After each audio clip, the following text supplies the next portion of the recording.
Subscribe and click the bell icon for the latest updates and notifications from 1989 एक cricket match हो रहा था India और पाकिस्तान के बीच में। इंडिया ऑलमोस्ट हारने ही वाला था, टेस्ट मैच था और 5वां दिन था जिस दिन उनको ड्रॉ करवाना था इंडिया को मैच, लेकिन सामने से वसीम अकरम, वकार यूनिस, उनके सामने कोई नहीं टिक पा रहा था। बड़े बड़े दिग्गज आउट हो गए थे और सबको श्योर हो गया था कि इंडिया अब बस हारने ही वाला है, अब इंडिया को कोई नहीं बचा सकता।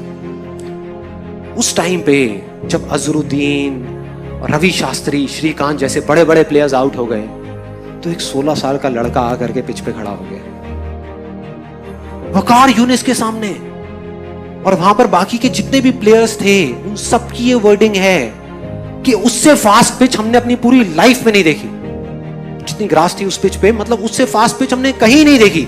इतनी तेज थी वो पिच कि किसी को बॉल ही नहीं दिख रही थी, खेलते क्या बॉल तक नहीं दिख रही थी, इतनी तेज आ रही थी बॉल। और वो 16 साल का लड़का वहां पे खड़ा हुआ और एक बॉल आई बाउंसर वकार यूनिस की 150 की स्पीड में, टप्पा पड़ा और सीधा आकर के उसकी नाक पे, और खून निकलने लगा। चारों तरफ खून ही खून, उसके कपड़ों पे, उसके ग्लव्स पे, उसके फेस पे। उधर से फिजियोथेरेपिस्ट भागता हुआ आया, क्रीज की दूसरी तरफ नवजोत सिंह सिद्धू था, वो आया। सब आकर के खड़े हो गए, पाकिस्तान के सारे प्लेयर्स भागते हुए आए देखने के लिए कि भाई क्या हुआ क्या हुआ। और सब तरफ खून ही खून। उधर से फिजियोथेरेपिस्ट आया, आकर के उसने रुई रखी नाक पे खून को रोकने के लिए, लेकिन खून निकले जा रहा है इधर। और फिर सिद्धू ने आकर के उसको बोला कि तुम ऐसा करो, तुम ना वापस चले जाओ वहां पर इंजर्ड होकर के, रिटायर्ड हर्ट होकर के, और वापस आ जाना थोड़ी देर में। तब तक ये जो इतने पेसर्स हैं वो लोग चले जाएंगे, तुम 1-2 घंटे बाद वापस आ जाना, प्रॉब्लम क्या है, और अगर ज्यादा प्रॉब्लम लग रही है तो हॉस्पिटल जाकर के इलाज करा लेना। तो ऑलमोस्ट डिसाइडेड था कि वो चला जाएगा, मतलब वो बैठा हुआ था तब तक अपना खून ऐसे ऐसे कर रहा था। फिजियोथेरेपिस्ट उसको उठा रहा था कि भाई चलो पेविलियन में चलो, वहां पर चलो और चल के बैठो, तुम्हारा इलाज करते हैं। वो इरिटेट हो गया, उसने 2 वर्ड्स ऐसे बोले जिसने सिर्फ इंडिया की नहीं, इस पूरी दुनिया की क्रिकेट की हिस्ट्री को पलट करके रख दिया, पूरी की पूरी दुनिया की। वो 2 वर्ड्स थे, मैं खेलेगा, मैं खेलेगा।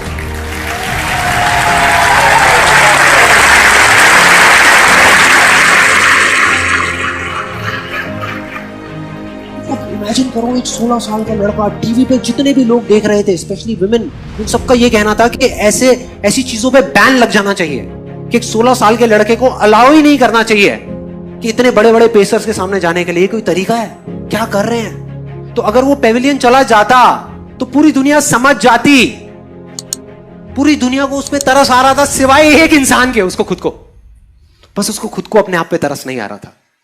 और उसने ऐसा बोला जिससे सब कुछ बदल गया। और अगली ही बॉल जो सामने से आई उसमें उसने चौका मारा, चौका अगली बॉल पे।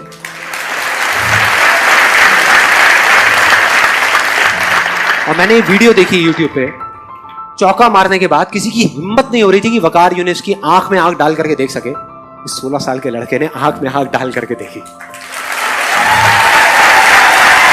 आंख में आंख डाल करके। एक हारा हुआ मैच, जो इंडिया हारा पड़ा था, मतलब सबको पूरा भरोसा था कि इंडिया हारेगा मैच, उस मैच को ड्रॉ करा दिया, मतलब उस मैच को बचा लिया। सचिन तेंदुलकर की और सिद्धू की पार्टनरशिप 101 रन की, 57 रन बनाए सचिन तेंदुलकर ने।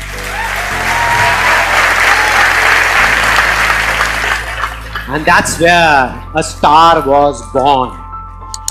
एक स्टार पैदा हो गया। आज नहीं हुआ, आज जिसको हम जानते हैं वो वहां नहीं हुआ, वो हो गया था, तभी हो गया था, तभी जो उसने किया था। यही वो फर्क है, यही वो फर्क है उन लोगों में जो कर जाएंगे और जो नहीं कर पाएंगे। सब कुछ समझ आ गया, फोकस करना है, कैसे करना है, कहां करना है, क्यों करना है, सब कुछ समझ आ गया, बहुत बढ़िया है। तो अब आप करोगे तो इसका मतलब वैसे ही होगा जैसा आप चाहते हो? नहीं, लाइफ वो करेगी जो आपने सपने में भी एक्सपेक्ट नहीं किया। मतलब आप एक्सपेक्ट कर रहे होगे अब तो संदीप महेश्वरी ने सारा फॉर्मूला बता दिया, मैं इसको कर रहा हूं और अब तो ये होने ही वाला है, और उसका एग्जैक्ट ऑपोजिट होगा, उसका उल्टा होगा। मतलब लाइफ आकर के आपके सामने खड़ी हो जाएगी जो लाइफ है, और वो खींच के थप्पड़ मारेगी आपके मुंह पे और आप गिर जाओगे। मतलब एक बाउंसर आएगी जो आपको लगेगी और आप चारों तरफ खून ही खून हो जाएगा। उस टाइम पे जो फर्क होगा ना एक विनर में और एक लूजर में, वो बहुत सिंपल सा है, जो उसके 10 सेकंड के अंदर अंदर पता लग जाएगा। 10 सेकंड के अंदर, 10 दिन नहीं लगेंगे, 10 सेकंड के अंदर। जो लूजर होगा वो गिरेगा और दोबारा नहीं उठेगा, स्ट्रेचर पे पेवेलियन में चला जाएगा, अपने कंफर्ट जोन में चला जाएगा। पूरी दुनिया समझ जाएगी, मतलब वो गिरेगा तो सही लेकिन दोबारा खड़ा नहीं होगा। दूसरी तरफ जो विनर है, जो जीतेगा, वो एक बार नहीं 1000 बार गिरेगा, 1000 बार गिरेगा और दोबारा से खड़ा होगा और खड़ा होकर के बोलेगा कि मैं खेलेगा, मैं खेलेगा, मैं खेलेगा।